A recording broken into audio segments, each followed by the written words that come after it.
मंत्री के तौर पर अभी नायब सैनी ही हैं और वो सोनीपत पहुंचे हैं। पूर्व कैबिनेट मंत्री कविता जैन से वो मुलाकात करेंगे। राजीव जैन को भी मनाने पहुंचे हैं मुख्यमंत्री नायब सैनी। बीजेपी प्रदेश अध्यक्ष मोहनलाल बड़ौली भी उनके साथ हैं। बीजेपी से टिकट कटने से राजीव जैन नाराज चल रहे हैं। राजीव जैन ने आजाद उम्मीदवार के तौर पर अपना नामांकन किया है और आज नामांकन वापसी की आखिरी तारीख है। ऐसे में रूठों को मनाने का सिलसिला लगातार जारी है और वर्किंग मुख्यमंत्री नायब सैनी पहुंचे हुए हैं सोनीपत, जहां पर राजीव जैन को मनाने की कोशिश की जाएगी। इससे पहले भी आपको याद होगा जब सूची आने का सिलसिला जारी था, उस दौरान जिस तरह से नेता बागी हो रहे थे, नाराज हो रहे थे, उन्हें मनाने के लिए रोहतक भी मुख्यमंत्री पहुंचे थे और उनके साथ कई अहम पदाधिकारी और कार्यकर्ता मौजूद थे, जहां लोगों को मनाने की कोशिश की जा रही थी। और एक बार फिर से यही तस्वीर बनती हुई नजर आ रही है, जहां कार्यवाहक मुख्यमंत्री नायब सैनी पूर्व कैबिनेट मंत्री कविता जैन से मुलाकात करेंगे। राजीव जैन को मनाने पहुंचे हुए हैं नायब सैनी। बीजेपी प्रदेश अध्यक्ष मोहनलाल बड़ौली भी उनके साथ हैं। दरअसल बीजेपी से टिकट कटने से राजीव जैन नाराज हैं और आजाद उम्मीदवार के तौर पर नामांकन भर रहे हैं। ऐसे में बीजेपी को यह लगता है कि उनकी मुसीबत और बढ़ सकती है।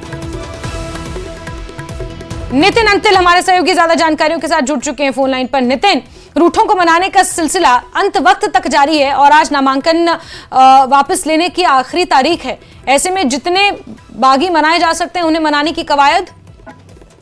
जी बिल्कुल जैस्मिन, जिस तरह से हम आपको बता दें, जब से टिकट वितरण हुआ है बीजेपी पार्टी में कहीं ना कहीं बगावती सुर ज्यादा हैवी हैं। और सबसे बड़ी बात, सोनीपत से पूर्व मंत्री कविता जैन और उनके पति राजीव जैन सबसे पहले नाराजगी जाहिर की थी और उन्होंने आजाद उम्मीदवार के तौर पर नामांकन किया था। लेकिन सबसे बड़ी बात, बीजेपी की सदस्यता से उन्हें ना तो उन्होंने कोई त्याग पत्र दिया था और ना ही किसी नेता को कोई बात गलत कही थी, जिसके बाद भी कही थी कि बीजेपी पार्टी उनकी मां है और बीजेपी पार्टी अगर नेता चाहें तो उन्हें निष्कासित कर सकते हैं। लेकिन उसके बाद अब मनाने की कवायद हो शुरू हो गई। बीजेपी के नेता पहले ही कह रहे थे कि रूठे हुए को मनाएंगे और आज खुद प्रदेश के मुख्यमंत्री, कार्यवाहक मुख्यमंत्री और प्रदेश अध्यक्ष मोहनलाल बड़ौली राजीव जैन और कविता जैन को मनाने के लिए घर पहुंचे हैं। फिलहाल अभी अंदर मीटिंग चल रही है। मीटिंग आधे घंटे से ज्यादा समय की बताई गई है और मीटिंग के बाद जो कवायद है ये लगाए जा रहे, जो सूत्र है ये बता रहे हैं कि राजीव जैन को मना लिया जाएगा और आज राजीव जैन अपना जो नामांकन है वो वापिस ले लेंगे। जी जसप्रीत। ठीक